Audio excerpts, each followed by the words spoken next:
This really has to be seen to be believed, and I believe you will believe it momentarily. I told you yesterday how Republicans and Donald Trump are now very aggressively demanding credit for the coronavirus vaccines, which they said we didn't really need to end the pandemic and that the pandemic wasn't really serious anyway, and which many of them are refusing to take. That vaccine is the one they now want credit for. Well, there's now layer two of this, which is that there are now many Republican lawmakers who voted against the recent $1.9 trillion COVID stimulus bill that was recently passed by Democrats exclusively and Democrats alone, who want to take credit for it. Republicans who want to take credit for it. Let's look at some examples. Here is Republican Congresswoman Maria Salazar tweeting over the weekend, quote, "So proud to announce that the Biden administration has just implemented my bipartisan COVID relief bill as part of Small Business Administration policy." She voted against it. She didn't vote for it. And now she wants credit for it. And there are so many of these. Republican Senator from Mississippi, Roger Wicker, did the exact same thing, tweeting how glad he is that, quote, independent restaurant operators have won $28 billion worth of targeted relief. He's cheering that, quote, this funding will ensure small businesses can survive the pandemic by helping to adapt their operations and keep their employees on the payroll. But he voted against the bill. And now he wants credit for it. And he's bragging about it. And apparently he's going to campaign on this.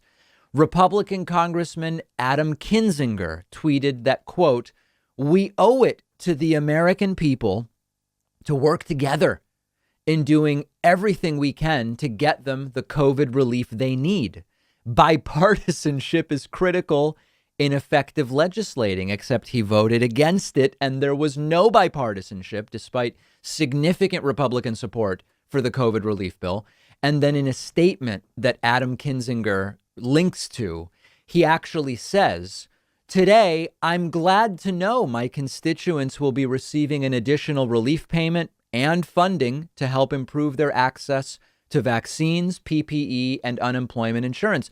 But he voted against it. And in the statement, he adds, but the legislation passed today is one of the largest expenditures in American history, with spending unrelated to the COVID-19 pandemic, and Republicans were left out of all negotiations. Now, it's untrue that Republicans were left out of all negotiations. We've already talked about this bullet point that's floating around saying 91% of the money wasn't for COVID, wasn't actually COVID relief. Well, that depends on how you define it. And much of it is for infrastructure affected by coronavirus, public transit, affected by coronavirus. When people aren't riding public transit, public transit infrastructure deteriorates. And then we come out of the pandemic with even crappier, for lack of a better term, public transit infrastructure, which the U.S. already doesn't do particularly well in. So we did all this debunking already, but still he wants credit, even though he voted against it.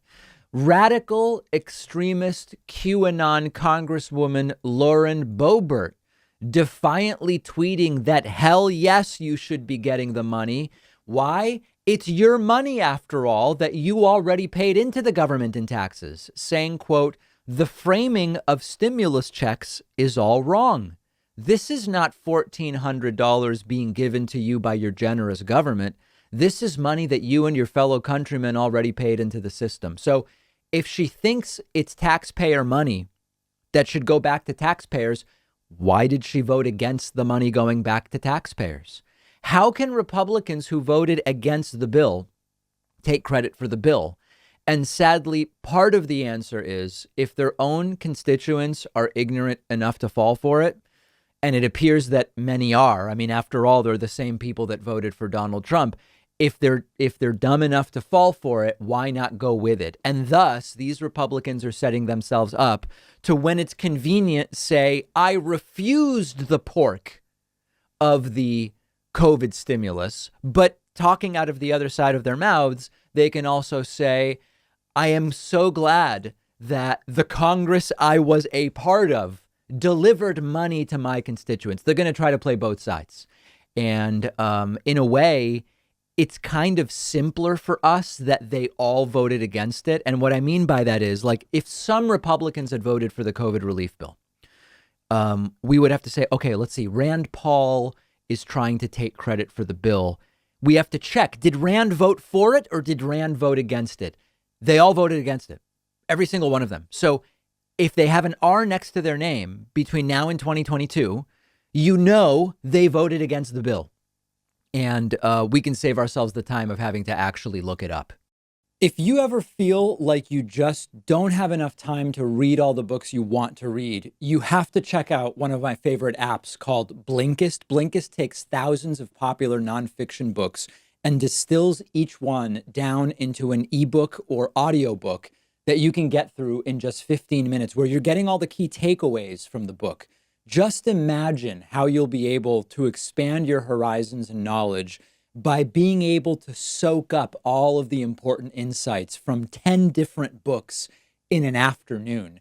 Obviously, it's perfect for exposing yourself to a new book you otherwise wouldn't have time for, or you can use it to revisit a book you've already read, or use it to preview a book before you buy the full version and read it. I recently read A Brief History of Time, of course, by the great Stephen Hawking. This is a book that I have been aware of for so long, and other things got in the way, and it was fantastic to check it out on Blinkist. Blinkist has books on politics, philosophy, science. They have 27 different nonfiction categories, and a subscription is only about $8 a month, and you get the entire library. But you can try it totally free and get 25% off a subscription when you go to Blinkist.com/Pakman. I've put the link right underneath this video.